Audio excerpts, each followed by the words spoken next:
So, the week's reading. So far, I decided to jump back into some more Pat Conroy because the prose in Prince of Tides was just gorgeous. So I picked up this Lords of Discipline, which is largely about his time at the Citadel and other military academy experiences, in particular focusing on the hazing that goes on. And this is an amazing book. I highly recommend it. Should be aware it's kind of brutal in some parts, and yeah, if you can handle the rough stuff, there's a lot of beauty in there, and it's a wonderful narrative. So about, let's see, 284 pages over the past couple of days. It's pretty good. It's that much of a gripper. And also this, more Tales from Ovid by Ted Hughes, who is a gorgeous, he writes gorgeous poetry. And if you are looking for a well-stylized rendition of Ovid's Metamorphoses, this is a great way to go. Besides that, let's see, movies this week. Watched Seven Samurai, which I haven't seen since probably undergrad, like a million years ago, and it's amazing. It's an amazing story. I highly recommend it.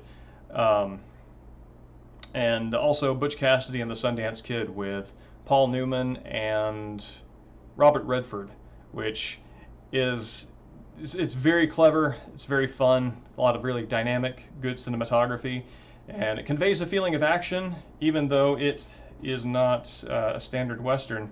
And it also calls to mind, there's an interesting phenomenon that happens when you are watching a movie while also reading a book.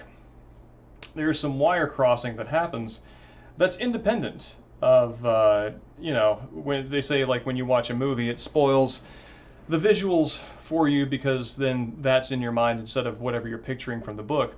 But if you're watching a movie that's not about the book that you're reading, then there's some cross-pollination that happens. Case in point, there were a couple of side characters from Butch Cassidy and the Sundance Kid whose faces and physiques worked their way into my imagination while reading Lords of Discipline. And so now those faces have been repurposed for this book, and that's kind of exciting. It's kind of cool to see one work reaffirmed elsewhere. All right.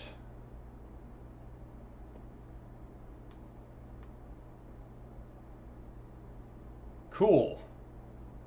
Got it up. So, yeah. What else?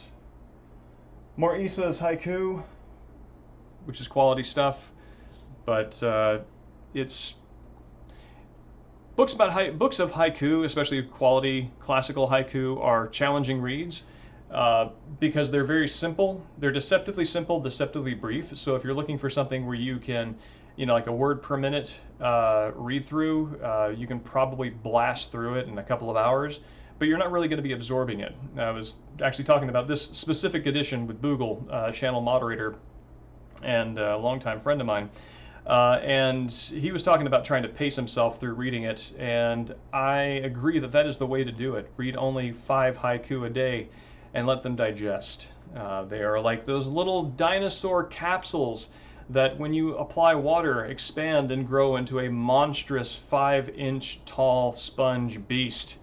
That is what a haiku does when you put it in your mind, and you can grab it and squeeze all the water out of it, and you got a nice dinosaur. You can put it on your shelf and enjoy it, and try to get your cat not to eat it, which is an appropriate comparison because my cat tried to eat these haiku. So that brings us to the top of the stream. We are playing Silent Hill Downpour Part 4.